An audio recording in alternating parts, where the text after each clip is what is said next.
और वहीं 18वीं लोकसभा का संसद सत्र जारी है, जहां आज राष्ट्रपति द्रौपदी मुर्मू लोकसभा और इसी के साथ ही राज्यसभा के संयुक्त सत्र को आज संबोधित करेंगी। ऐसे में माना यह जा रहा है कि राष्ट्रपति द्रौपदी मुर्मू अपने संबोधन में पीएम मोदी के नेतृत्व वाली सरकार की प्राथमिकताओं को सदन के सामने रख सकती है।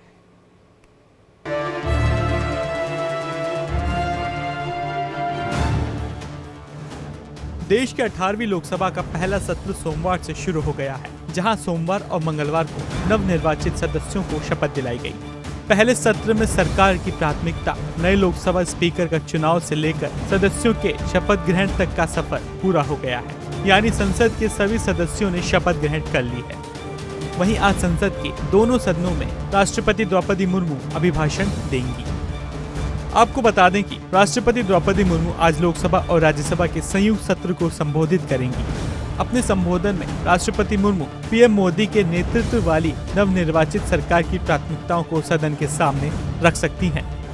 18वीं लोकसभा का संयुक्त सत्र लोकसभा चैम्बर में होगा, जहां द्रौपदी मुर्मू सुबह 11 बजे सत्र को संबोधित करेंगी। इसलिए दोनों सदनों के सदस्यों को सुबह 10:30 बजे तक संसद पहुंचने और 10:55 बजे तक लोकसभा चैम्बर में अपनी सीट ग्रहण करने को कहा गया है। आपको बता दें कि नई लोकसभा का पहला सत्र सोमवार को शुरू हुआ और राज्यसभा का 264वां सत्र आज से शुरू होगा।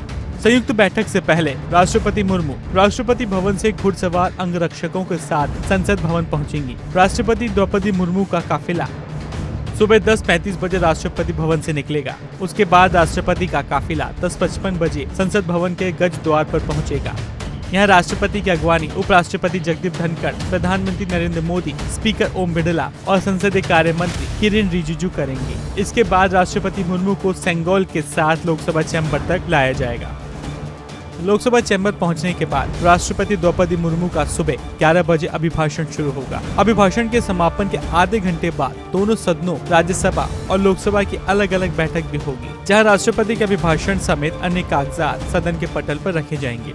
आपको बता दें कि राष्ट्रपति अपने अभिभाषण में सरकार की नीतियों और कार्यक्रमों का रोड मैप सदन के सामने रखती हैं और ऐसा माना जा रहा है कि राष्ट्रपति द्रौपदी मुर्मू अपने अभिभाषण में पिछले 10 वर्षों में मोदी सरकार की नीतियों का उल्लेख करेंगी, जिसमें अर्थव्यवस्था, रक्षा, स्वास्थ्य सेवा, शिक्षा और सामाजिक कल्याण जैसे कई क्षेत्रों में उपलब्धियों को शामिल किया गया है। वहीं राष्ट्रपति मुर्मू के अभिभाषण के बाद बीजेपी संसद के दोनों सदनों में धन्यवाद प्रस्ताव पेश करेंगे, जिस पर सदन के सदस्य चर्चा करेंगे। वहीं पीएम मोदी 2 या 3 जुलाई को धन्यवाद प्रस्ताव पर चर्चा का जवाब दे सकते हैं। फिलहाल इसी कड़ी में विपक्ष नीट यूजी में कथित अनियमितताओं, यूजीसी नेट को रद्द करने, जम्मू कश्मीर में आतंकवाद हमलों, देश में ट्रेन हादसों और बढ़ती कीमतों जैसे कई मुद्दों पर सरकार को घेरने की तैयारी में है। आपको बता दें कि हाल ही में हुए लोकसभा चुनाव में बीजेपी को गठबंधन समेत 293 सीट मिली, जिसके चलते लगातार तीसरी बार सत्ता बरकरार रखी हुई है। हालांकि यह संख्या बीजेपी की उम्मीद से कम है, क्योंकि सत्तारूढ़ गठबंधन 400 से ज्यादा सीट की उम्मीद कर रही थी।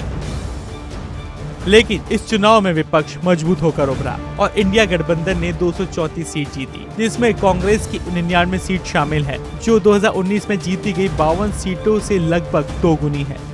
Bureau report, India daily.